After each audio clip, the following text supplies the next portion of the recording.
কাঞ্চনের ছেলে ওর কাছে থাকতে চাইলে এই পাপ ভুলেও করব না।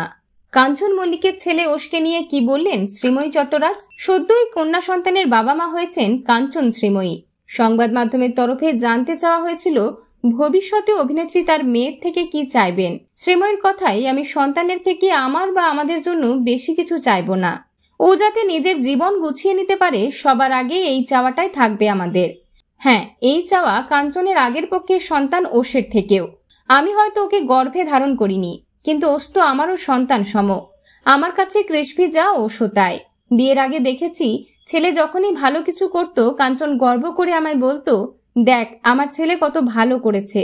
সেই আবেগ আজও রয়ে গিয়েছে। কাঞ্চন ছেলেকে প্রচন্ড ভালোবাসে আজও, প্রতি পদে মিস করে। জানি না ওশ বড় হয়ে কাঞ্চনের এই অনুভূতি বুঝবে কিনা। তবে আমার দিক থেকে বলছি, আমাদের বাড়িতে ওশের অবারিত দ্বার। ওশ কোনোদিন যদি কাঞ্চনের কাছে এসে দাঁড়ায় বা থাকতে চায় আমাদের কাছে, তৃতীয় ব্যক্তি হয়ে বাধা দেব না। এই পাপ ভুলেও না। বিনোদন জগতের আরো অন্যান্য খবর নিয়ে ফিরছি, জুড়ে থাকুন আমাদের সঙ্গে।